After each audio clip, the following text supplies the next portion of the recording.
Greetings fellow members of the Esoteric Order of Gamers. It's time for another joy of unboxing. My name is Peter, I'm also known as Universal Head, and today I have here to show you Ryan Lockhart's Sleeping Gods. Look at this beautiful big box. It just arrived yesterday in the mail. I haven't had a chance to open it yet because I've been waiting to share the experience with you.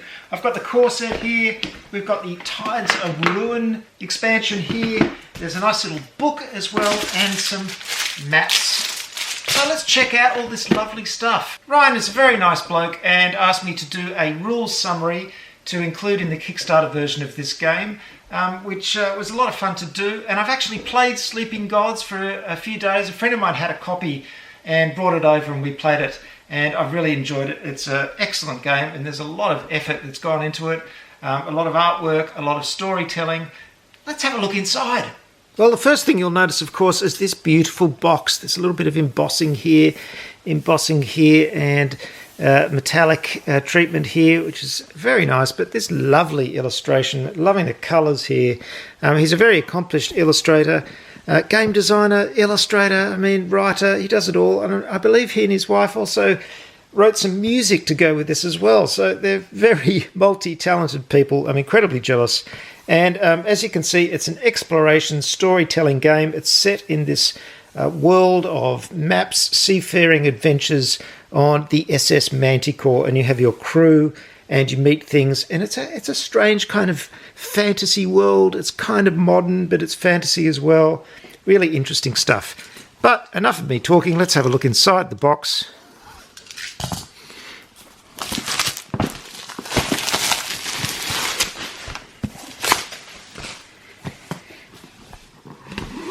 It's a lovely, big, thick cardboard box, and look, there's even artwork on the inside of the box lid, which is very nice. So first off, we have the map book itself. So I don't want to spoil things, but there's lots of lovely maps in here. You can go adventuring through all of these spaces, and all of these little locations have corresponding entries in the book. So very important book, that one. We've got a nice journey log here. This is where you can keep track of your adventures, and there's a map on the other side of all the places that you can go to. And here are the adventures themselves in this book. And this takes me back to Tales of the Arabian Nights, which I worked on many years ago. And of course, this has become a popular genre of a storytelling game where you have all these paragraphs. It goes back to the old choose your own adventure type of books.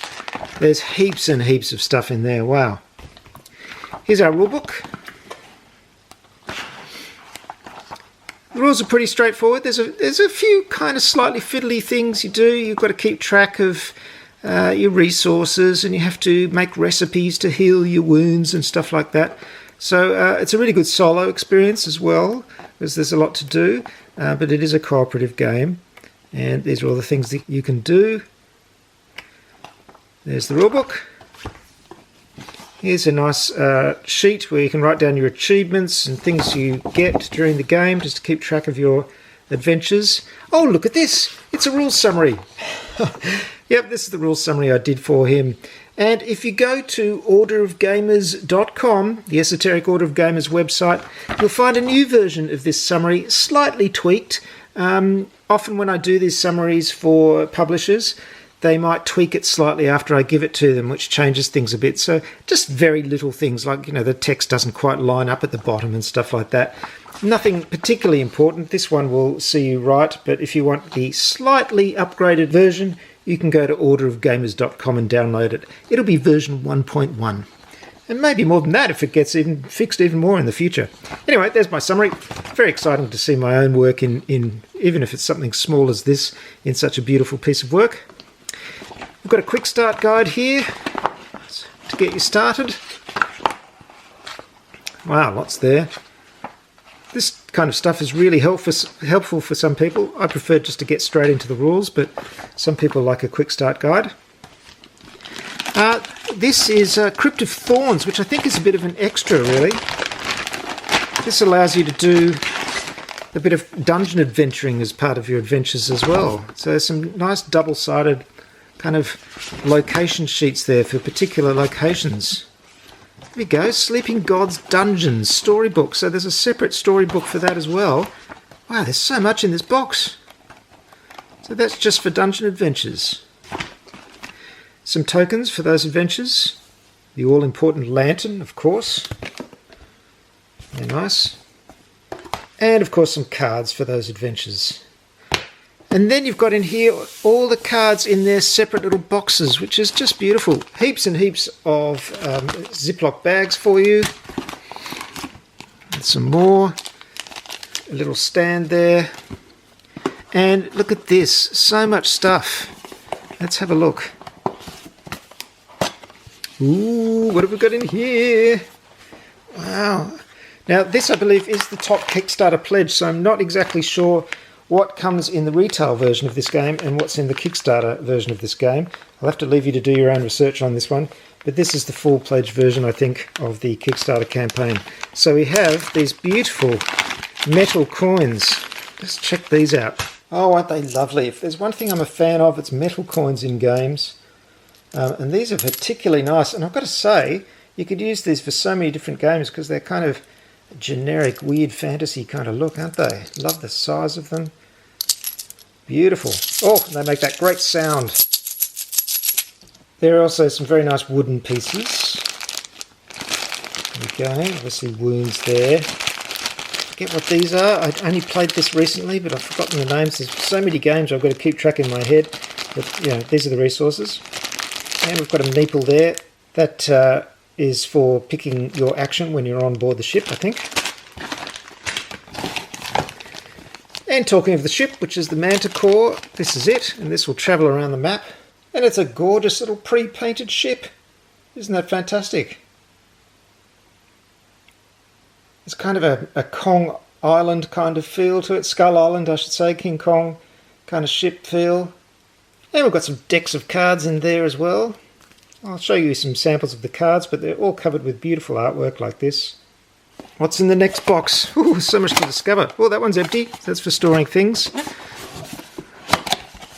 This one has got a pack of cards, tarot-sized ones. And I'll show you some of those in a moment, but these are some of the things that you can fight. This is to do with the combat system as well. It's an interesting little combat system. There are particular ways of assigning your damage that are quite strategic, or tactical, I should say.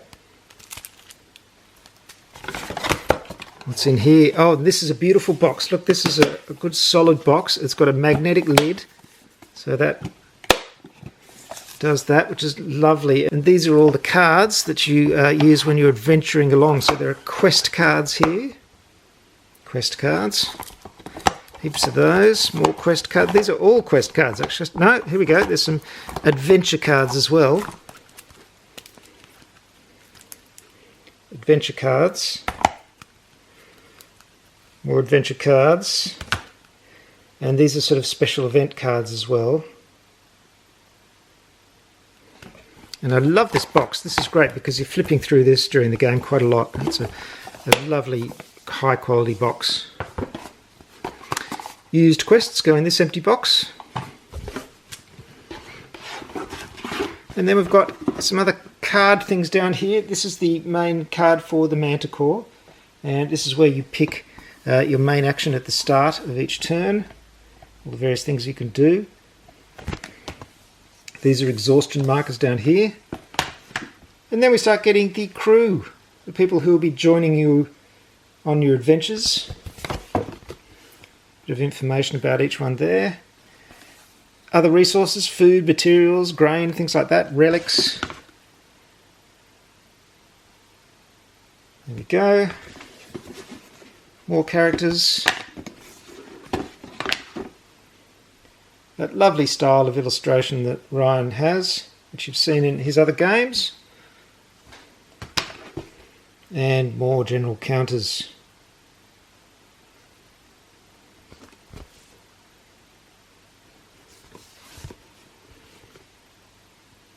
During combat, also, the characters have special abilities that they can assign to other characters, so it's quite tactical, the combat system. And a lovely illustrated interior to the box. Now, I don't want to give anything away here because there's obviously it's all spoilers, but these are some of the fate cards you can get during the game. Quest cards tend to be of this type, so they'll have a particular name. When you fulfill that quest, you keep this card, and then further on in the adventure it may refer to this particular word, and that way it keeps track of what you've done and you feel like everything's linked. There's also a bunch of market cards, so these are some of the things you can find in the markets. There's various weapons and items, lots of recipes where you can exchange resources for getting unexhausted and getting wounds healed as well. There's also a bunch of ability cards, and you can attach these to the different crew members to give them extra icons in particular skills, and also special abilities.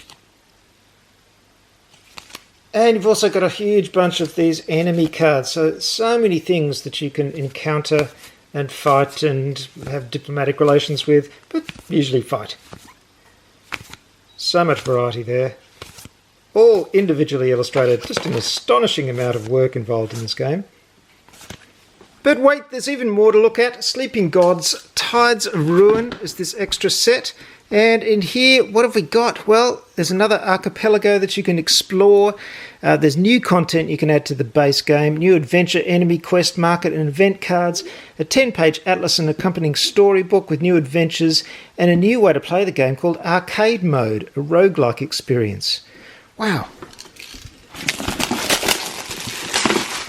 Again, beautiful illustration. These colours are just lovely. And this looks like our new archipelago. Oops, spoilers, don't want to show you too much, but anyway, it looks great. Here's our new storybook.